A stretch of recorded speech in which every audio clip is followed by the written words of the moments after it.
You're muted. Okay. Now we are off and running. College football playoff rankings reaction show here on this Tuesday, November the 18th. We are rocking. We are rolling. We have got a lot to discuss and get into because we have movements in the college football playoff rankings as this puzzle that is the playoff continues to come together, folks. There's only 2 weeks left in the regular season. Then we've got championship Saturday, and then the dust will all settle. But in the meantime, we're reacting to everything that came out tonight. Again, we appreciate each and every single one of you tuning in. As always, I'm Chris Phillips. He is Cole the Bear Thompson. Before we get going, as always, make sure you hit that like and subscribe button. On YouTube, we are inching ever so close to that 30,000 subscriber mark. We can't do it without your love and support. Also, guys, make sure you check out our friends over at FANDUEL because, as always, we are brought to you by our friends at FANDUEL, FANDUEL.com/SECU to join today and get started with $250 in bonus bets when you win your first $5 bet. Once again, that's FANDUEL.com/SECU to get in on the action today. College football playoff rankings reaction here on this Tuesday, November the 18th. I'm Chris Phillips. He's Cole the Bear Thompson. We'll also take your questions and your comments throughout the show as well. So please chime in. We'd love to hear from you. Going to react to the top 25 and, of course, the 12-team playoff bracket, the latest bracket, what those matchups would be. Mr. Thompson, how are you, good sir? I will tell you, Cole, I don't pride myself on being an insider necessarily. I'm a big opinion guy. I pride myself on that. I would not label myself, I should say, as a quote-unquote insider. Not really my lane, never has been. I felt like one today. I'm telling you, I have never been on the phone as I'm not BSing you. I have never been on the phone as much as I was today. Non-stop. From the Florida side, the LSU side, the Ole Miss side, Lane Kiffin, Lane Kiffin, Lane Kiffin, Lane Kiffin. I'm excited to talk to you about something that's not Lane Kiffin related, if I'm being totally honest, but a fun day nonetheless. Obviously, that's the hot topic in college football, but yeah, like I said, I'm excited to divert the attention away from the coaching carousel. Well, I'm excited to tell you, walking to the party, Missouri and Tennessee. New helmets add on to the collection. You got two new helmets. We have 2 new helmets add on to the collection. So problem solved. Look at that. We are now, and I have a surprise. Somebody finally got me one. And you know exactly what fan base I'm talking about. We will have the entire bottom row, all 8, halfway done before the end of the college football season. Very excited to say that. And I think that you know which fan base I'm talking about. How about that? Good for you. I love to hear that. I love to hear that. The War Chickens answered the call. The War Chickens answered the call. I love that. I'm glad they did.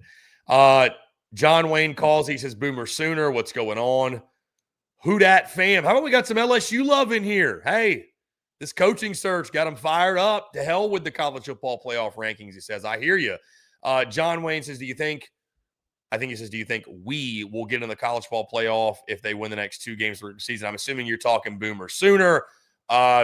We can expand all that here in a second when we get into the rankings, but I think the short answer is yes. The answer is yes. Sitting at 8-2. Who dat fam says Whit Weeks is the secret weapon. They're going to need him the last weekend of the season, certainly, when they take on Oklahoma. I think he was more so talking about landing Lane, but still. Yeah. We'll definitely listen. We're definitely going to get some Lane Kiffin chatter here tonight because there's, like I said, my phone was ringing off the hook today. A lot of developments. Hell, my feelings on where he might land have changed throughout today. Based off the things that I have heard. Our guy Jackson Calloway, who does a really good job covering the Aggies. Lane Kiffin, just hire Chris instead and let him be the minister of culture in Baton Rouge. Yeah, I mean, listen, if he ends up going to LSU because of some of the myself, SEC Unfiltered, LSU voodoo ties, they literally might make me the minister of culture, or they might give me a key to the city down there if that happens, because the voodoo is just I mean, it speaks for itself at this point, the way that it's all these crazy things be happening. Our guy Jim Dillingham's in here representing for the Sooners. What the hell has Notre Dame done to be included? We'll get to that more in a second. They are in the top 10. Our guy Jeffrey Parsons, Boomer Sooner Bear. Can you tell that the Sooners are in the top 12? We got some Boomer Sooner love in the chat. That being said, guys, let's get right into it again after we talk rankings, and we want to get your reactions to it. Take your questions, your comments. I definitely want to get in this Lane Kiffin stuff. Bear, we can talk about maybe some of the comments from Shane Beamer at the presser today, and anything else that may have come up that maybe I am missing. Our guy Jackson, don't get humble. We need you at head coach. Thank you, Jack. Well, I mean, he is an hey, A&M listen, dude. for $15 million for some of the numbers I've heard, listen, I'll take half. I'll take half. You can get me for cheap. You do got to remind him. You do got to remind yourself, Chris. Jackson is an Aggie, and he probably wants to guarantee a win against you every single year. Yes, he's trying to find ways to guarantee smart of you. A&M stays the course. Jackson, that's very smart of you. TikToker, he's a thinker right there. I respect that. I respect the hell out of it. Good for you. I respect you, Jackson. Good to hear from you, brother. Keep up the good work, man. Y'all are crushing. All right. That being said, Bear, we got a lot to discuss. Let's pull up first the college football playoff rankings, top 25, and then we will pull up the bracket. So without further ado, here we go. Running down from 25 to 1. For those of you listening via podcast, you guys can follow along. Those obviously tuned in Facebook, YouTube, and Twitter live. You can see it on your screen starting at number 25. We've got Arizona State, 24 Tulane. They are your highest ranked G5 team. Obviously, they will have to finish the job and win, what is it, the American is what they're in? Yeah. They'll have to win the American to claim that spot, but right now sitting pretty at 24. 23 Houston. 22, we get our first SEC team. The Missouri Tigers jump back in the college football playoff ranking, top 25. 21 Illinois. 20 Tennessee. 19 Virginia, which interestingly enough, Virginia on a war path, on a great path to go to the ACC title and potentially win it. The ACC is a mess. We'll talk more about that in just a second. 18 Michigan. 17 the Texas Longhorns. Barry, let's spend a moment on this. Let's spend a moment on this. Texas tumbles, what is it, 7 spots last week. And there was a lot of chatter from between you and I. Again, our guy David Pollock joined us, others out there in the media and in the space. The conversation about, does a 3-loss Texas team make the college football playoff? This, to me, is a very resounding no. I don't know how, even if you beating Arkansas will do nothing for you. Obviously, if you lose another one, you're totally cooked. Beating Arkansas really won't do anything for you. Even if you beat A&M, man, because they're going to have to get to 10. They don't have to get to 12. They got to get to 10. I just, outside of just complete and utter chaos ahead, what do you say, Bear? I mean, I think the playoff hopes are dead for Texas. I mean, I said the playoff hopes were dead for Texas after Saturday's game. And the reason I said that was because it's abundantly clear the committee's going to reward you for playing a tougher out-of-conference schedule. They're also going to punish you for how you look in primetime games against common opponents. You did not look good against Florida. You lost by 8 points. You didn't look good against Georgia. You lost by 25 points. I mean, yes, we can say that you've had a tougher schedule than initially envisioned. We can talk about that. You did schedule an out-of-conference game against a quality opponent, and it ended up not going in your favor. But at the same time, you can't afford to have a horrendous loss like the one to Florida and then not even show up down in Athens. That was the whole point. There's a scenario to where I could see the committee say 14 or 15. 14 or 15, they lost by 3 on the road to a number 5 team in the country. You know what? We're okay with that. But when you lose by 25, you would need a lot of chaos to happen. You would need Georgia Tech to lose a couple games. You would need USC to lose this weekend. Vanderbilt that you have the head-to-head win over, it doesn't really matter at this point because they're ahead of you. You would need to see them drop. You probably need to see Miami drop. You probably need to see Utah drop. You definitely need to see either Notre Dame or Alabama drop. You probably need to see BYU drop. And all of that is just to get into the conversation because, Chris, I think at this point it's abundantly clear. We're not looking at the top 12 anymore. We're looking at the top 10 because the number 11 spot is going to be the ACC team and the number 12 spot is going to be the G5 spot. So for Texas, you got to jump all the way up to number 10. That's 7 spots. I don't think that you can do it. I don't think it's achievable either. By the way, we didn't spend any time on Tennessee and Mizzou. Again, both those teams essentially eliminated. They have more than 2 losses. They're done. No need to really spend any time on them. But they can play spoiler. That's the good thing. They can play spoiler, yes. Both have the opportunity within the next 2 weeks to dash the dreams of a few hopefuls and some that are even already or projected to be in the playoff right now. 16, you got Georgia Tech. 15, USC. They got a big game this weekend against the Oregon Ducks. Best game of the weekend. Best game of the weekend. 14, Bear. Let's spend a moment here. The Vanderbilt Commodores coming at 14. I thought it was interesting on the broadcast, which I forgot to mention this, you Bear. I actually got to watch the show tonight. Yeah. Kudos. Good for you, Apple TV. Good for you, YouTube TV and Disney and everybody getting it together over the weekend. Thank God. At number 14, though, Vandy. They talked about this in telecast, Bear. Has Vandy capped out and hit a ceiling? Is there a world where they go 10-2 and still don't make the playoff? Yeah, because there's a world where there's a lot of 10-2 teams that don't make the playoff. I mean, think about this for a second. That hurts my soul, man. That hurts my soul to think about. This for a second. USC could win on out, and Oregon, because of a head-to-head loss, they're not in the playoff. They're going to be 10-2 because I don't think that they're going to lose to Washington, or they're not going to lose to Washington and they're not going to lose to USC. They may lose one, but they don't have a quality win at that point. So that hurts them. What about BYU? BYU could be 11-1 in conference play. They go to Arlington. They lose that game. They're 11-2. They're out of the playoff. Utah, they played 2 of the toughest teams in the Big 12. They're 10-2. They're out of the playoff. So there needs to be some chaos for Vandy to get on in. It's not as simple as, hey, you're 10-2. Last year, 10-2 was good enough. This year, it's not. It isn't. And unfortunately for Vandy, you have got to be able to prove with your next 2 games, winning with finesse, winning with a little bit of pizzazz and pop, maybe get you a little bit of traction. You also got to hope for chaos. You need to see BYU lose a game. You need to see somehow, some way, Virginia Tech pull off the upset against Miami or Pitt pull off the upset against Miami. You got to be able to see, I think, probably Utah drop a game as well. Notre Dame losing would be wonderful for you just from a resume standpoint. Those are some things that you need because it does feel like even with all of that happening, what's the highest they could get to? 12? And 12 is not good enough to get in with what we know about the Big 12, the ACC and the Group of 5 level. It's not. Bear, I apologize for the pause here. I've got people sending me literally fake Lane Kiffin, ESPN screenshots, agree to come back and sign an extension with Ole Miss. Y'all got to leave me alone. All right? Leave me alone. All right? We've been through it today. Anyways, I digress. Yeah, I hope Vandy doesn't get left out. If they go 10-2, I hope and pray the football gods it works out. We need Diego Pavia in the college football playoff. We need Clark Lee and company. You already talked about this. We need them in. Let's find a way. I'm gonna believe that the football gods make this thing happen if they go 10-2. At 13, Bear, we got Miami, number 12, which is interesting. 2-loss Miami, who has beaten Notre Dame, who is ahead of them. More on that in a second. 12, so this top 12 now. 12, we got Utah. 11, BYU. Like you mentioned, Bear, what does it matter?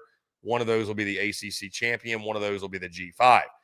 And number 10, the Alabama Crimson Tide. They stumble, but they're still in the top 12, still in right now. At number 9, we've got Notre Dame. I'm sure we can have a lot of conversation there about the Fighting Irish. Number 8, the Oklahoma Sooners surge. And on that note, I do want to shout out our guy, Jim Dillingham, who commented earlier. Jim from O'Connell's in Norman was hanging out with Travis and Tyler that night when they were on the postgame. Yes, sir, Jim. Great to have you in the chat. Great to see you, my friend, and I hope to see you back in Norman very, very soon. But Oklahoma surges up to number 8. Bear, just really quickly, there was some chatter going into this week. Would the committee possibly have the audacity to still have Bama ranked ahead of Oklahoma despite the head-to-head? I'm sure I speak for you when I say I am glad to see that is not the case. Head-to-head must matter. Now, granted, Notre Dame at 9, Miami at 13. Yeah, so why does it matter? I mean, it doesn't matter. Come on. Right. But I'm happy to see what they did with OU and Alabama at least. OU deserves to make that jump up.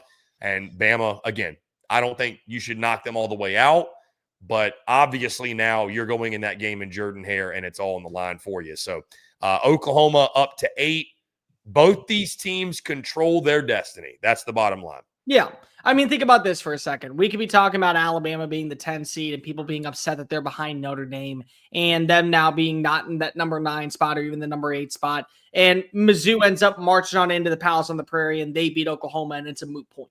Like, I mean, like that could be something that we see happen. I don't know if it does.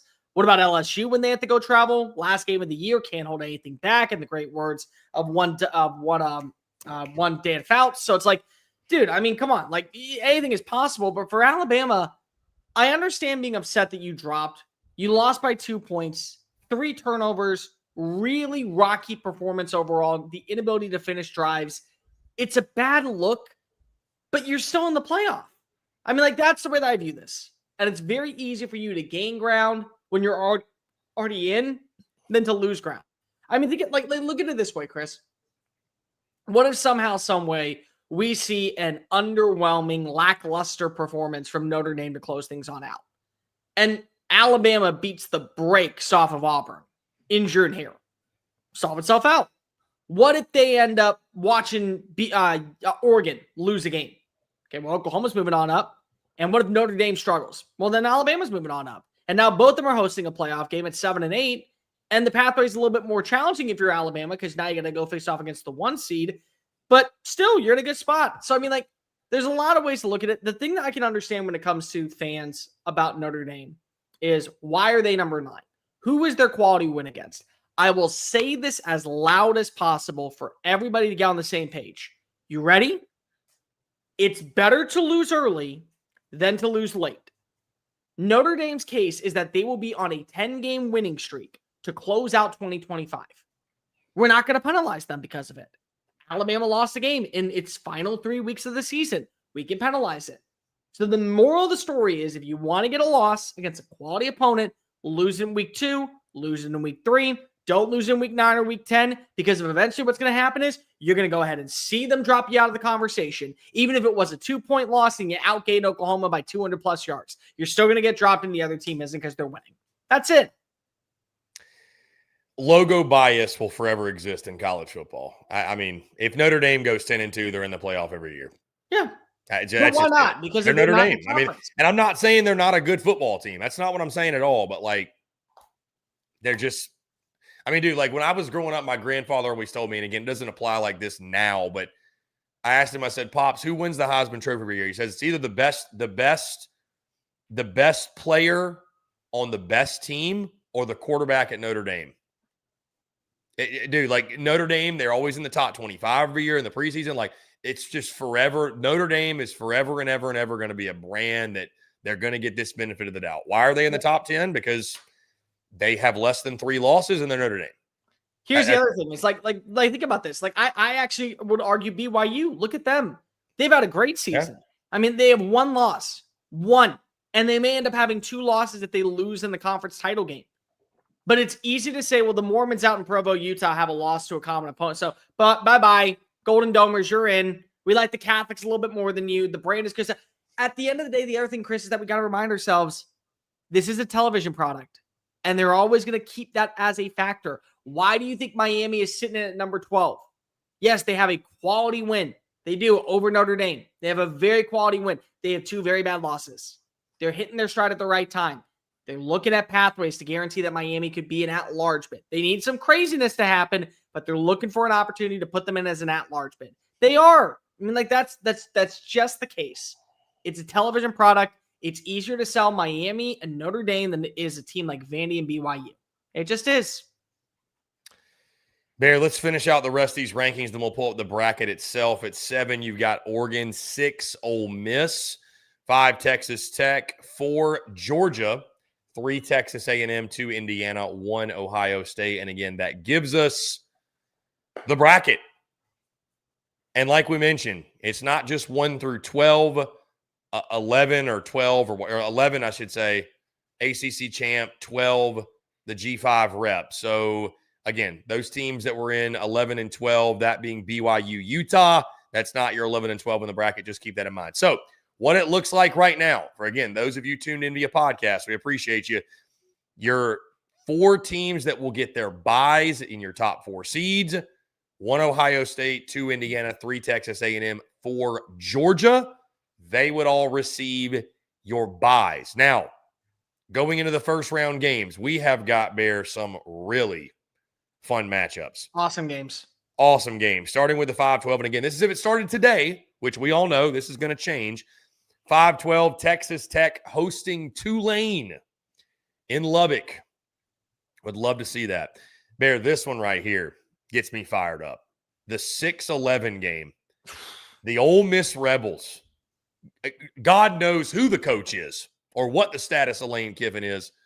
The Ole Miss Rebels hosting the Miami Hurricanes in Oxford. Bear, that place will be a straight-up zoo. Oxford will be they will reset the attendance record again if they are to host a home playoff game, especially if it is against Miami. Great matchup. Again, obviously the storyline is going to be around Lane Kiffin, but it also better be around the fact this would be a great matchup and a great game in itself. Carson Beck going back to Oxford, by the way, a place that he lost last season. How about the 7-10 showdown, Bear? Oregon and Alabama having a travel to Eugene. Kalen DeBoer and company going out to the West Coast. Wildly fascinating. And then, of course, a playoff game in Norman. And this one's all. This is a helmet game through and through. Oklahoma hosting Notre Dame in the 8-9 showdown. Bear, initial thoughts on this latest playoff bracket? What jumps out to you? Alabama lost, and they might have won in the process. That's what points out to me, if I'm being completely real. Can you name a significant win this season by Oregon? No, they haven't beaten it. I mean, that's why they need to beat USC. Right. They have to beat like USC. A signature win. Because I don't think at 10-2, their resume is good enough to be able to say they're a lock for the playoff. I also think that there are some limitations when it comes to their overall offensive identity that Alabama could take advantages of. They could easily put themselves in a great position to be able to win that one. And then you face off against Indiana. And let's be real.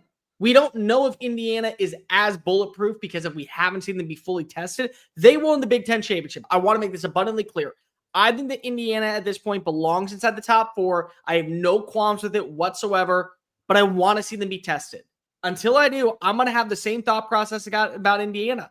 And then you either face off against Texas A&M, Ole Miss, or Miami to make it to the national championship.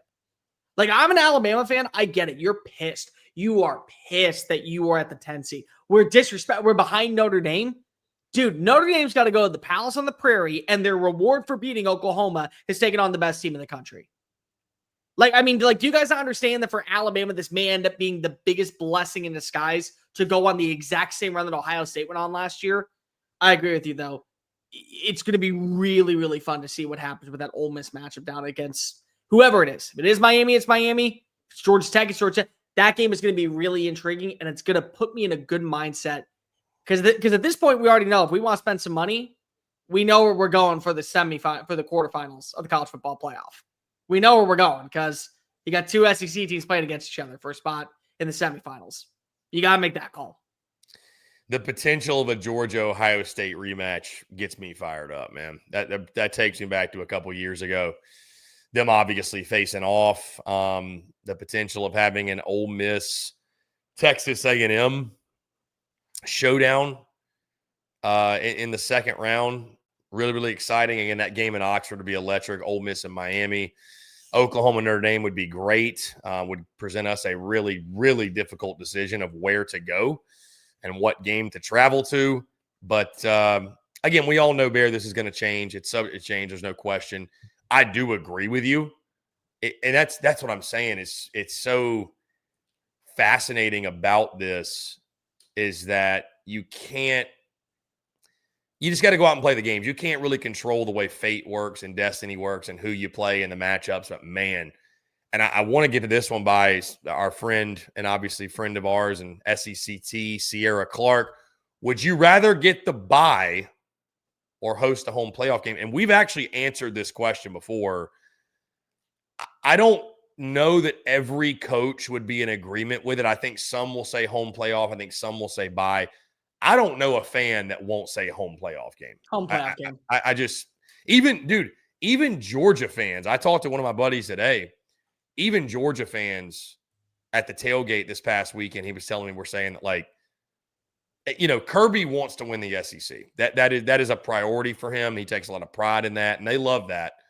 But the fans are like, dude, give us the home playoff game at Sanford. Like, please give us the home playoff. And I think what'll be interesting, because Bear, you can maybe correct me if I'm wrong, the scenarios for the SEC title are coming out. Texas A&M is in. They are in the SEC championship game. Correct? If they win. They have to beat They Texas. still have to win out. So if they lose to Texas, who's in? I believe right now it would be Georgia and Ole Miss. Right now, Texas is still in. And you know who else is still in? I mean, Texas A&M is still in. Alabama's still in, right? Yeah, because the head-to-head. Yeah. Because the head-to-head. Okay. I'm wondering if, and I guess these rankings would change, but you know what conversation we're going to get back into? And they started to tonight. How does the title game, the conference championship, affect your standing? So I don't know if it would work out this way, but what if Bama's in the 10 seed, or what if they're in the 9 seed and they play in the SEC title and they lose? Are they knocked out? Are they punished for losing the game? Like, maybe we don't have to have that conversation right now. It's one we're going to have. We're going to have. You can't avoid it. You just cannot avoid it. Like, it's going to affect someone. So, again, to Sierra thing, like, you can't control. Like, Georgia's not going to be like, hey, we want to lose to Georgia Tech, so we're outside the top 4. But yeah, I think if you could like control fate, you'd love to have that home playoff game. So, if I'm not mistaken, as long as Texas A&M wins, they're in the SEC championship game. Alabama's in it there if they win against Auburn. They're just in because they would have the head-to-head over Georgia. If A&M loses, I believe it's Georgia, because Georgia would have the head-to-head win over Ole Miss. If Alabama and A&M lose, it's Georgia and Ole Miss that go to the SEC championship game. If Ole Miss wins. Now, if Ole Miss loses and Alabama loses, Georgia and Texas A&M go to the college football playoff. So a lot of moving parts, a lot of things. But here's the thing. If Alabama loses at Jordan Hare, they're out of the playoff conversation altogether. Yeah. So that solves one problem immediately. What I think is going to be really interesting is seeing if Alabama, here's where I'm at. If Alabama wins, do we move them all the way up to 4 if they were at 10 and give them the first round bye? It feels like that's the right move because of you're just going to give it. But at the same time, would you maybe not give it to Georgia and Texas Tech? Because Texas Tech technically would be the next highest team, and A&M, they would be out. So those are a lot of things that we got to do. And the other thing, and I'll end it with this when it comes to this whole debacle on what we're talking about, I think that you have to make the decision on there's a score differential. Because remember that SMU. If SMU won the ACC, they were locked to be in the playoff, no questions asked. But they only lost by 3. And because they only lost by 3 to Clemson, they didn't punish them because they were in the playoff scenario already. If Alabama were to lose by 25, they're out of the playoff conversation. They are, and it's not their fault. But then don't lose early on in the season to an unranked Florida State team, and don't lose late in the season to an Oklahoma team. If they lose by 3, then we get to have that really, really, really, really, really awkward conversation. Who gets left out? Yeah, it's going to be really, really interesting from the standpoint of these title games. And again, we got some time to figure that out. We don't even know who's playing in these championship games yet, especially in the SEC. But yeah, conversation we will be having. There is no doubt about it. So, Bear, do you feel confident in saying right now the 2 teams you feel like from the SEC that can win the national title are Georgia and A&M? Yes. I think honestly right now I'd pick A&M. I mean, I'd pick Georgia over everybody. Right. I mean, I would too. I think they're number 1, but like I'm trying not to overreact what happened in the South Carolina game. They came back and won. It is what it is. I think from a completeness standpoint, I think you need to be a complete football team to win it all. They are the two most complete in the conference. Like they have the highest floors, I think. I think Bama's too one-dimensional offensively. I don't know that Ole Miss really has the horses defensively. If Vandy makes it, I don't think they have the top-end talent, just honestly, to run it all the way. Oklahoma, I have some questions about the offense still, and I know you do too. And then I question whether when they play a game where the other team, they don't force 3 or 4 turnovers and the turnover margin's equal, are they still able to win and beat up on people? It feels like to me Georgia and A&M are the SEC's best shot at winning it all. Who is the team that you're most intrigued with going into the next few weeks from the SEC? I mean, is it? Well, just from a schedule perspective, maybe it's Oklahoma. Just because of what they got to go through with Mizzou and LSU, 2 teams that are just trying to play spoiler that we know both have talent. We both feel like Oklahoma probably should win, but obviously no gimmies in this league. I mean, dude, Ole Miss is intriguing because of what's happening off the field. I mean, if you want to go there. Bama's fascinating because of what they have to endure to lock up a spot. The fact they have to go to Jordan-Hare and win makes it fascinating.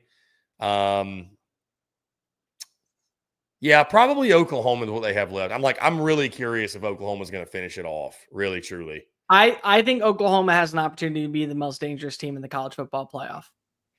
And I say this because if they get it rolling offensively, dude, their defense will beat anybody. Because I know that their defense is going to keep them in every single game. They are basically the Pittsburgh Steelers currently of the college football world. Defensively, you're always going to get great expectations. Offensively, is it going to show on up? Because if it just shows up, I'm not saying it's got to be elite. I'm saying shows up. Consistency. Continuously moving the football on the ground. Anybody other than Isaiah Satanga making plays at wide receiver. Like all that. They have a defense that is good enough to make this a low-scoring affair. Get into Tate Sandel's range, and you got it. I mean, honestly, it's really, really, really intriguing to me. And I think there's a lot of growth that we could see from a team that very well playing its best version of football. Maybe like that little pesky gnat that, the mosquito that's flying around. You keep waiting, like you keep hitting your head because you miss on it. Or the fly that you see like that you can't kill and it's inside your house and you try and get the SWAT. That might be Oklahoma. It's going to take a lot to kill them. Like that might be where they are because defensively, they're going to be in every single game from here on out. I mean, they shut down Ty Simpson inside the red zone. And they made themselves field goals outside of 1 touchdown. The one thing I know, Bear, this is going to change a lot. There's no question. I mean, especially with like the chaos in the ACC. Miami just kind of feels like a filler right now. I mean, who knows? Who knows who's coming out of that league? Really, truly. There's going to be a lot that changes. So right now, 2, 4, 5 SEC teams making the college football playoff. I think it'll be at least 4. Heck, I mean, dude, if the SEC screws around, it could be 3. If Oklahoma and Alabama don't hang on for dear life here in the last couple of weeks. So hoping for 5. I still think it's going to be 4. I think it's going to be 4 because think about this. Alabama and Oklahoma screw around. What if Vandy doesn't and another team does? Pushes them right into the conversation to be in that 11 spot. I'm not giving up hope that Diego Pavia and company. That'd be so wild. Dude, I want nothing more. I think, Bear, I'm just telling you right now, I think a 10-2 Vandy being left out of the playoff would be a travesty.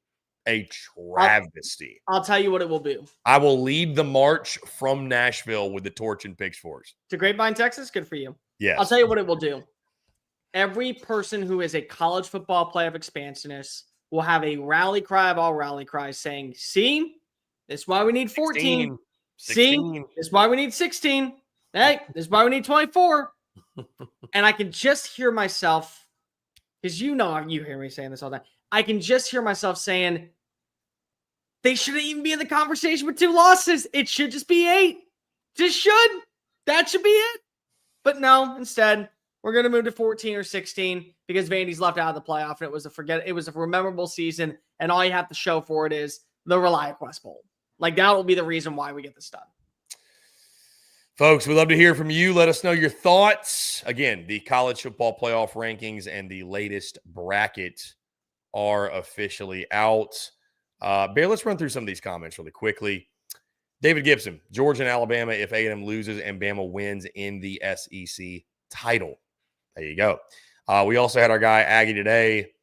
Alabama and Ole Miss have to lose if we lose for us to make it. So, yeah, there's a lot of different scenarios right now. It'll all work itself out the last few weeks, but yeah, it's going to be very, very interesting. I want to bring up this one real fast. Yeah, go ahead. We can end it. What if Oklahoma Sooners get in the SEC championship and Texas A&M loses? You're not going to the SEC championship. Yeah, are they still like alive technically? Mathematically, no, they're not, because there would be too many 2-loss teams, and they don't win any head-to-head. They don't win the head-to-head against Texas if it was a 2-loss. They don't win the head-to-head against Ole Miss if it was a 2-loss. They don't win the head-to-head against Alabama. I mean, they win the head-to-head against Alabama, but Alabama would just be out of the playoff at that point. There's no way. So, nope.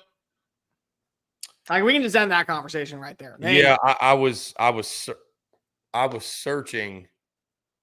Our guy Brad Crawford did. Okay, here we go. He dropped this article, updated SEC championship tiebreakers. What must happen for A&M, Bama, Georgia, Ole Miss? So, Texas A&M reaches the SEC title. If they beat Texas, they're in. Or if they lose, Auburn must beat Bama and Mississippi State must beat Ole Miss. Alabama reaches the SEC title if they beat Auburn and Texas beats A&M. Or if they beat Auburn and Mississippi State beats Ole Miss. Or if they beat Auburn, Bama wins 3-way tie with Ole Miss, Georgia based on SEC opponent winning percentage. We are getting deep in the weeds with this. Yeah. Georgia reaches the SEC title if Auburn beats Alabama or Texas beats Texas A&M, or Ole Miss beats Mississippi State and Georgia wins the 3-way tie with Bama, Ole Miss based on SEC opponent winning percentage.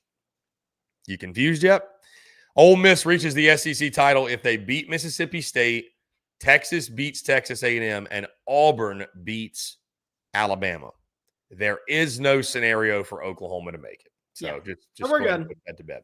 So, anyways, that's listen. We'll all be following along with that over the next few weeks because that's a little bit confusing for sure. Mr. Bucknut says, curious if USC beats Oregon and they both go 10-2, do they both get in? No, I don't think so either. No, I think that Oregon doesn't have a quality enough win to be able to put them in. And that's the funny thing, is because of what did we say was their quality win? State in Happy Valley on a night game. And that was the beginning of the end. I don't think so. Turns out not to be that. Jeffrey Parsons simply says Sooner special teams are elite. Yep. They've been very good. They've been very, very good. Booty shorts or not, Tate Sandell, freaking awesome. Yeah, Sandell's a monster. He's been absolutely money this season. Jonathan says Georgia and Ohio State playoff game would be for the Natty. Maybe. Depends on if maybe A&M on the other side. We do.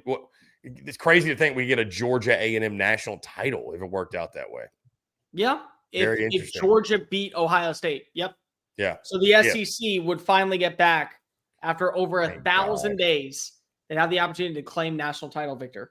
Seriously, dude. We need it. Let's see.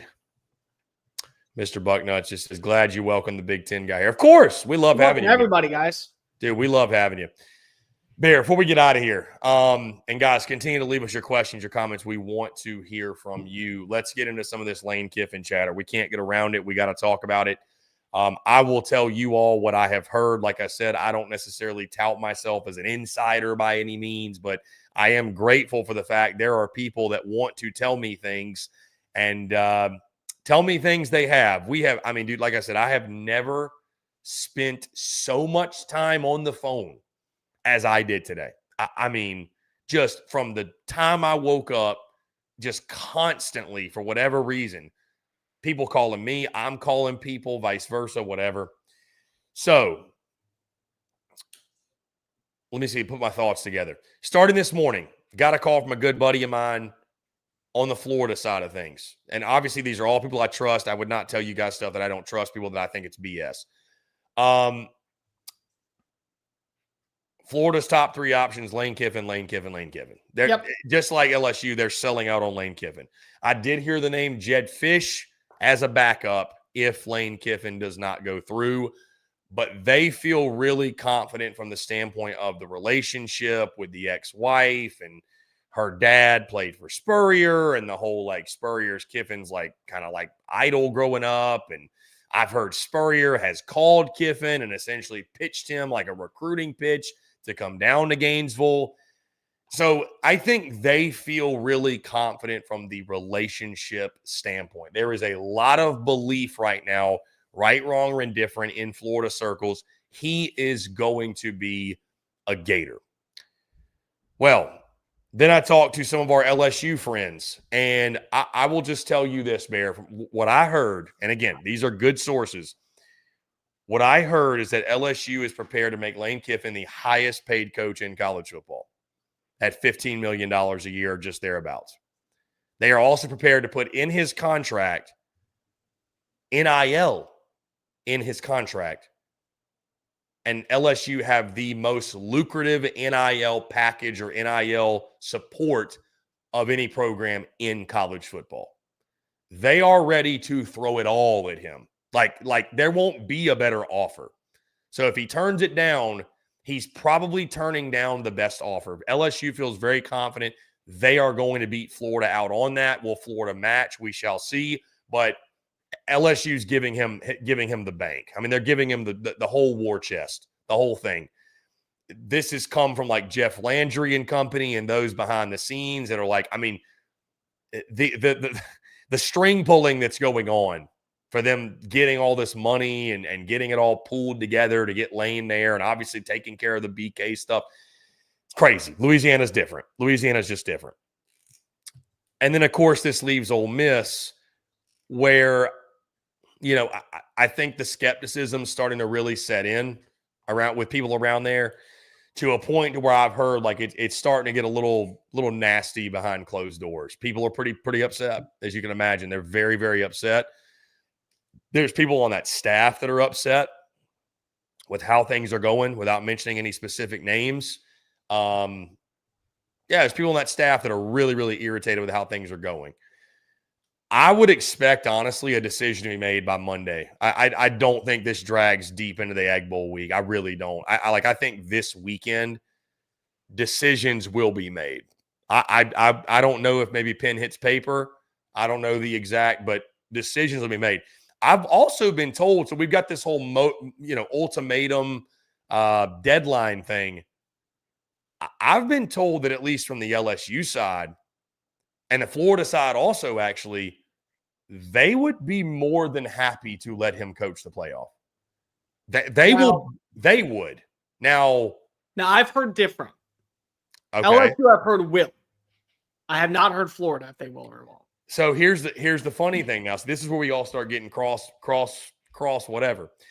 So I was told by my Florida guy that their belief was they were going to try to play the good guy and tell Lane that he could coach the playoff, because LSU was telling him that he couldn't do it. Then I was told later in the day, I don't think that's accurate. Like, why would LSU do that? So, yeah, I mean, I think Florida definitely will. From what I've heard, Florida is all about, hey, do your thing, Lane. We're ready to bring you on whenever. You know, the kicker here is, what does Ole Miss do? And I don't know. The interesting thing is, like, if he's not coming back to Ole Miss, they're in the college football playoff. I mean, you're not going to fire him, because then you'd probably owe him money, right? I mean, I don't think you can fire him. What are you going to do, suspend him? I mean, I don't know. I don't know. I don't know what they could do in that scenario. You have a conundrum on your hands. And this is where, again, and I would be the very first person to say this, and it pains me that I have to say this. A mutual friend of ours and a mutual friend of yours brought up the conversation of, we may hate what the Big Ten is doing right now with the 2014 college football playoff and how they want to go about making changes to college football. The college football schedule sucks. Like, all of this is happening because of the college football schedule. And it's happening now for coaches just like it's happening for players. Think about last season, how many names we saw on teams that were going to the playoff lost players because they had to enter the transfer portal. They had to leave. They had to go ahead and get their shot elsewhere. They could stay and win a national title, and they'd be buried down the draft depth chart, and they wouldn't have that same offer. Coaches are going to have to do the exact same thing, because for some programs, listen, we're more than happy to let you go ahead and coach through the playoffs if all goes according to plan. But you got to remind yourself, we have early signing period in 2 weeks. We got to get these players all locked up as part of our class. Hey, we got to get them all loaded into the school. Hey, transfer portal is opening on up. They want to know who's going to be the next head coach, or they may leave in the process. They hear that it's you, but they may leave in the process. And then on the flip side, look at Ole Miss. Ole Miss right now has money and resources, and I don't think that they will be as elite as they were with Lane, but I do think that Keith Carter and company are willing to throw money at the next head coach and say, here's all the NIL allocations you need. Here's all the things that we can give you to put yourself in a great start. You got to bring in the right pieces. But you know what? If you do that, we could still be a team that ends up going to a playoff year in and year out. Here's the problem, Chris. They can't make that offer to the next coach until there's a vacancy open. They can't. So if Lane's coaching through the playoffs, he still is hired by Ole Miss. And then on the flip side, John Summerall is available. John Summerall, from everything that I have heard, is going to be the top target in Oxford. He is. First name, last name, if it is going to happen that way. Well, John Summerall is going to be courted by Auburn. John Summerall is going to be courted by Arkansas. He's going to be courted by multiple other schools that could be made available. And every single day that you don't have an opening to present to him, he's getting another phone call. And then Lane ends up leaving, and you don't have a person that's in line that you feel on book and lead your program. So the scheduling just sucks. That's just the bottom line, ladies and gentlemen. And that's why we're in the position that we're in. I bet if Lane could, he would wait all the way until the end of the playoff to make this decision. But that's not the way the world works in college football. That's not the way the portal works. That's not the way the signing period works. That's not the way the early enrollment works. That's not the way the spring practice works. It just isn't. Bear, I was asked this question, and I'm going to present it to you because I'm very curious your answer. And I'll give you kind of my logic and the way I answered it after. But again, I'm just curious your response. I was asked very simply. I went on with just before this with our friend Carter over at the Power Hour LSU. Does a fantastic job.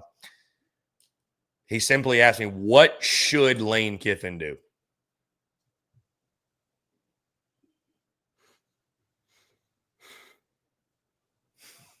It's not easy, is it? Lane should do what's best in his mind and not have a second thought about it. And not let money be the deciding factor. I honestly said this earlier, and I don't care what anybody says. Chris, I think LSU is the best job in college football when run properly. I think it's better than Ohio State. I think it's better than Alabama. I think it's better than Texas. I think it's the best job in college football run properly. I think Florida is a top 10 job. I think Auburn is a top 12 job. I think Ole Miss is a top 15 job. It doesn't matter what I think. It matters what Lane Kiffin thinks. If Lane thinks Ole Miss is the best job in college football, then that's where he needs to be. If he thinks LSU is the best job in college football, that's where he needs to be. And I don't want to hear arguments with people. Yeah, but here's the guys, your opinion, my opinion, Chris's opinion, my dog's opinion, my wife's opinion, college football Satan's opinion, hello down below. It doesn't matter what our opinion is. The only opinion that matters is the one of Lane Kiffin. That's it. That's the only opinion that matters in this entire situation. If he thinks that Florida is the best job in college football, he's going to take it. That's just it. But the last thing I want to see him do is go ahead and throw his career away because if he took money. And because if he thought this was going to be the way that it was supposed to be built. Sorry. So the way, and I think that's a very valid answer, good answer, Bear, and I don't think there's a wrong answer to this. The way that I answered that was, what do I think Lane Kiffin should do? If I was advising Lane Kiffin, because you're right, it's an impossible question to really answer because you're not in his shoes. Here's the problem. What is important to Lane Kiffin? Yep. That's the question that because you don't have the answer, I can't tell him what he should do. Well, I mean, is a field and a stadium being named after you and having a statue important? I think you should stay at Ole Miss. Is winning a ring important? You should probably go to LSU. Is, what is family ties important because of the, with his ex-wife? Well, then maybe you should go to Florida if that's where you're going to be most comfortable. Financially, with no state tax, is that important to you? Well, then maybe you should go to Florida. And you're right, he can't go wrong here. I mean, Ole Miss, he's turned into a great job. LSU is baseline a great job. Florida's an awesome job. Hell, Auburn would be a really, really good job. He can't go wrong here, I don't think. But if I was advising Lane Kiffin, honestly, Bear, I'd tell him you should stay at Ole Miss. I would tell him you should stay at Ole Miss. That would because I tell you, man, with all the guarantees and the big contracts and the NIL, and there are no guarantees. You've built something really, really, really, really special in Oxford. 3 straight 10-win seasons. Hell, you might not do that in Baton Rouge. You might not do that in Gainesville. 3 straight 10-win seasons on the verge of the college football play. You're in the college football playoff, I should say, but on the verge of starting this run in the college football playoff. You are actively doing what they told you you could not do. And he's the one that's thrown it on social media. The grass is greenest where you water it. He has literally posted that. So if I were advising him, because we as human beings, human nature at times, we get caught. We're so busy chasing more happiness that we lose the happiness we have on the pursuit for more. And I don't want to see that happen to Lane Kiffin. He's worked so incredibly hard to fix his image and to get to a good place. And he's obviously far from a perfect human being. We all know this. We're all far from perfect human beings. But he has repaired his image so much to where he's still a villain, but he's like a Disney villain now. Like he's a likable villain. He's some fun. of the best characters in Disney are villains. We need him. We need him for you got to have a guy like this. Selfishly, I don't want to lose that. I don't want to see him go back. And, again, he goes to LSU, goes to 40, wins national titles. That'll be great. And if he goes there, it'll be great no matter what. It'll be great for us. We're going to talk about it. Be great for content. But, selfishly, I don't know, man. I'd love to see how far he can take this Ole Miss thing. I just, again, what's important to you? If winning rings are important, this is no slight at Ole Miss, but if that's your top priority from the standpoint of because you start getting older, you care about legacy. I get it. And if your legacy, I want to be known as a national championship winning head coach. Well, then, Bear, you probably should go to LSU. Just to be frank, you probably should. That's going to give you your best opportunity. No slight at Ole Miss. Any Ole Miss fan would tell you, yeah, he's got a better shot to win a natty in Baton Rouge or Gainesville than he does in Oxford. Sorry, it is what it is. It is what it is. But you can go to Baton Rouge and win a national title, and they'll celebrate you, but you're just another guy that won a national title. You go down to Gainesville, brother, you're never going to be Steve Spurrier. You might be the second coming, but, you're not going to be the first to do anything there. And guess what? You sure as hell ain't getting your name on the stadium because guess what? That's Spurrier Field, and that ain't coming off at Ben Hill Griffin. Dude, it could be Kiffin Field, Lane Kiffin Field at Vaught Hemingway Stadium. It'd be the most popular boy and girl name in all of Mississippi for the next decade.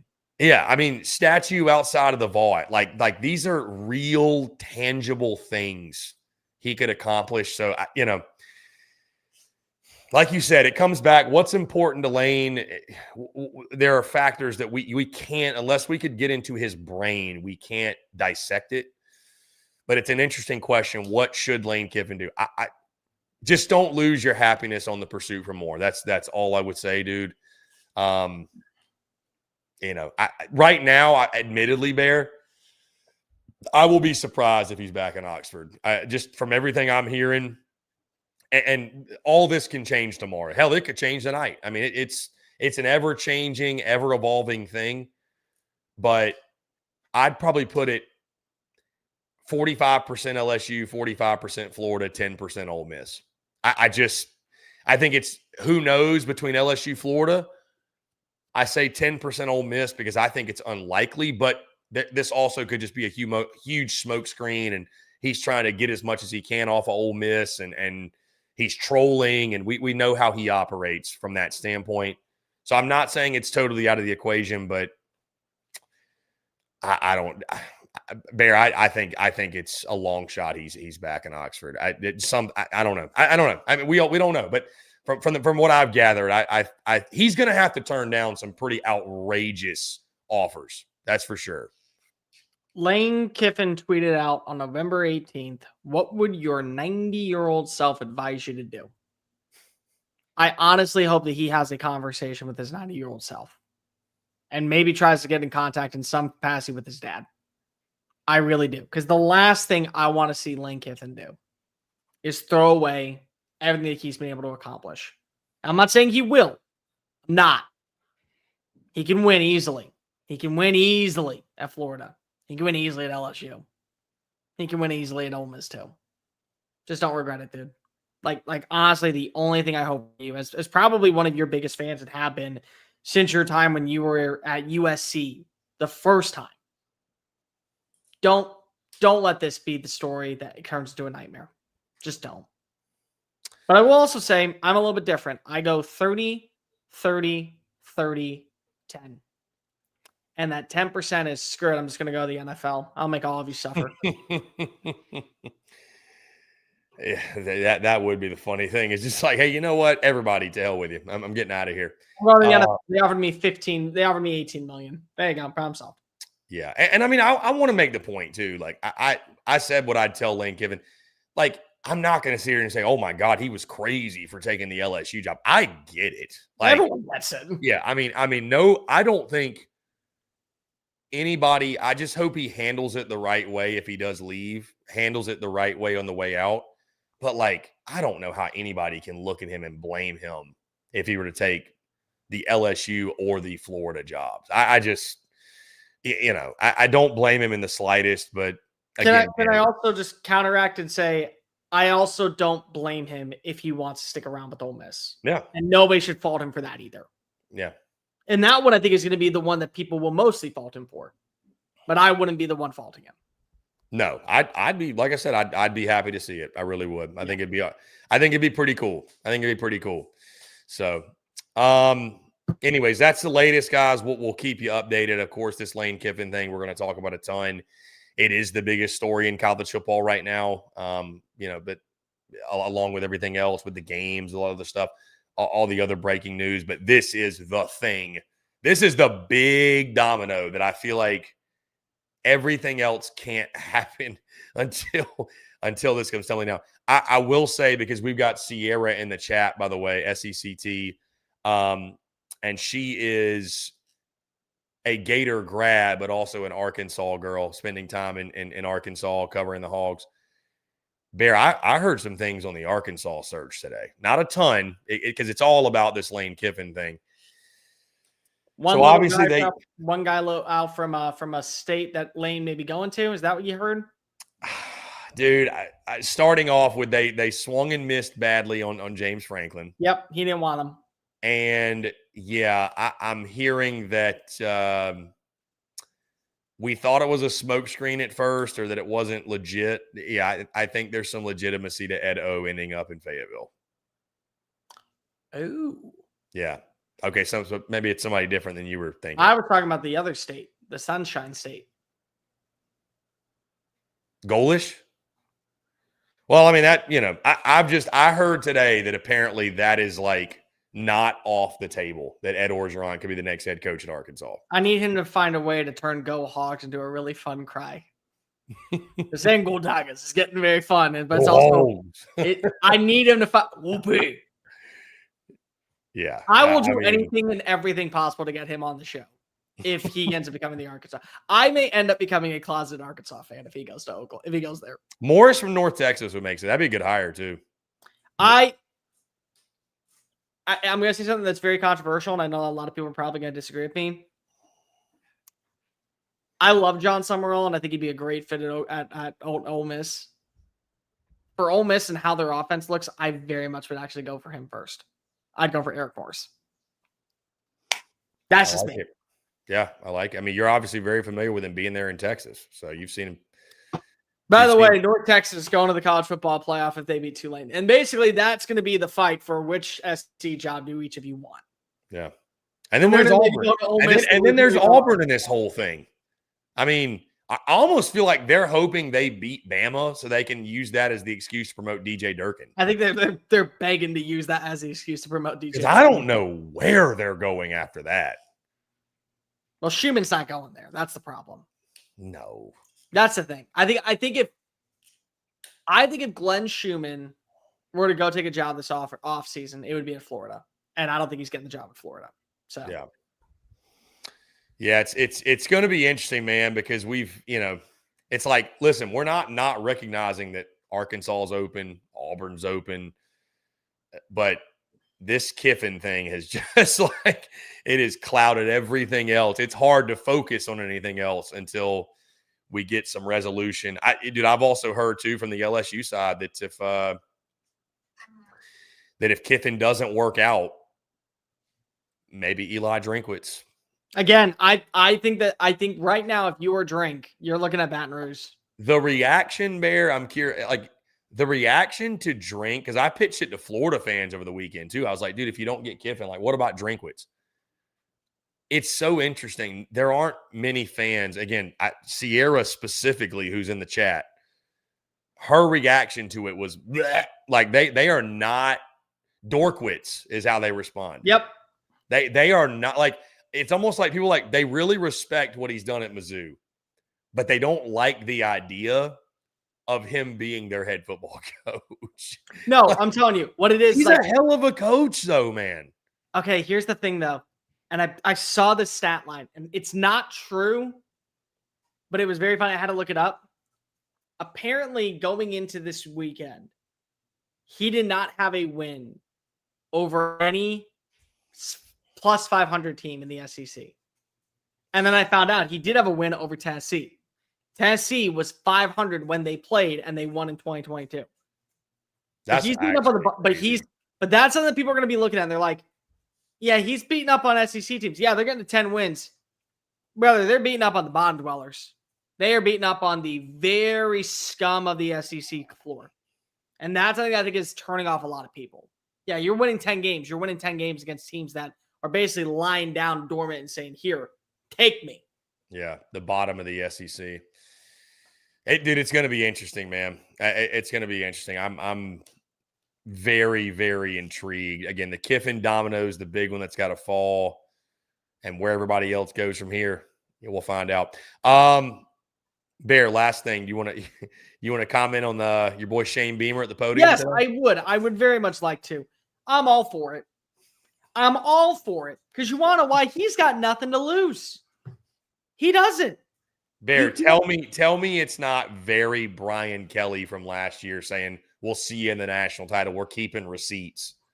Yeah, kind of. But at the same time, it's a little bit different because I think that if Shane Beamer is able to land the right offensive coordinator and actually go to the boosters and go to Jeremiah Dante, the new athletic director, and say, dude, I need X, Y, and Z. And he's like, listen, I've seen you win 9+ games twice. Screw it. Here you go. Take the money and run. We're good. If he spends money in the portal with their schedule next season, if they're able to retain Lenore Sellers, if they can go out and build up an offensive line, if they can find the right play caller, it could end up being a really special season for him. It might. But at the same time, what do you have to lose? You're fired if you don't make a deep run to the playoff next year anyways. So you might as well just go ahead and talk mad smacks so that way when you are fired, at least you try to promise something that you couldn't end up keeping, but you set the expectations high. Because expectations are already high going into next year if you're brought back. So I don't have a problem with it. Not even a little bit. I love it, actually. I adore it. He makes me want to run through another brick wall that I have yet to run through today. And I've already run through 4. I'll do a 5th one for you, for you, Beamer. I will. War chickens. Go spend money in the portal. Go make sure you spend money to bring back Sellers. Find the right offense. I got 5 names here. You know what? We're going to do a hot board video this week. It's going to come out either tomorrow or Thursday. We're going to do a hot board video on the offense coordinators I want to see Shane Beamer hire. And that's going to be on the channel. I'm telling you, go for it. Swing for the fences. I will stand on business with you, Shane. We will go out in a blaze of glory. And if we don't end up seeing the fruits of our labor be reached, I'll join you in Valhalla with drink and women and celebration. Then at least we went out in a blaze of glory. A blaze of glory or just a blaze? A fiery finish. One of the two is happening. It will be a fiery finish, Chris. It'll be fiery in either crash and burn, or it'll be fiery because if it's a blaze and the fireworks are about to explode. Yeah. Either way, flames are going everywhere. I believe in you, Shane. I know you don't. I don't know, man. I love it. I love your energy and your optimism. I love it. Now return to my phone call, Shane. Beamer needs all the people in his corner he can get at this point. So on that note, by the way, that speech was great today. I took Coastal plus 23.5, not to spoil tomorrow night's show, but I took Carolina's going to win, but sometimes you just know, hey, a team's not 24 points better than anybody. So more on that tomorrow night on the overtime drive when we preview week 13. All I'll say is this, Bear. Rah, get them fired up. I hear you. Instill your confidence. Just go deliver on the field. People are just done with the rah nonsense. Just go deliver on the field, man. It's very Butch Jones-ish. It's very just – yeah, it's just doing the most. It's just doing the most, man. So we'll see. But I love that you're in the corner, Bear. I do. I love that you're in the War Chickens corner. So, all right. That being said, let's go ahead and put a pin in it, guys. Really, really good stuff tonight. Really fun show. Again, playoff rankings, coaching carousel, Shane Beamer comments, and your questions and comments, man. This is always a lot of fun. We really do appreciate it. We're going to go ahead and sign off again. We'll be back tomorrow night, the overtime drive, previewing week 13. We'll get into the biggest games, biggest matchups, locking our pick'ems, locking our gambling picks. And I'm sure we'll have more updates, more news to get into. This thing ain't, I don't see this thing slowing down anytime soon. So you want to make sure you are in for that. Guys, that being said, before we get out of here, do want to tell you about our friends over at FanDuel, because as always, we are brought to you by our friends at FanDuel. It's NBA tip-off week. FanDuel is your home for live betting, so even if you missed the start of the game or want to ride the hot hand, FanDuel's got live bets on everything from who will score next to fourth quarter comebacks. Plus, you can even combine your live bets into a same-game parlay for a shot at a bigger payout. However you want to play, now is the perfect time to join, because FanDuel is giving new customers $300 in bonus bets. Your first $5 bet wins. Just visit FanDuel.com/SECU to sign up today. That's FanDuel.com/SECU. Play your game with FanDuel, official sports betting partner of the NBA. Guys, once again, we appreciate each and every single one of you tuning in here on this Tuesday night. As always, make sure you hit that like and subscribe button on YouTube. Check us out wherever you get your podcasts, all across your favorite social media platforms, as well as our website, SECUnfiltered.com. And make sure you follow this handsome gentleman right here at Mr. Cole Thompson and all the other platforms that his name is just a different thing all over the place. Cole Thompson, CFB, Cole__Thompson, that being TikTok and Instagram, respectively. Mr. Cole Thompson on Twitter. I'm CPhilly19 everywhere. And again, he's Cole Thompson. I'm Chris Phillips, and you're the audience, and we appreciate and love every single one of you. Y'all have a great rest of your Tuesday night. Tune in tomorrow night, overtime drive. We're rocking and rolling previewing week 13. Till then, we'll talk to you on the other side. Cheers.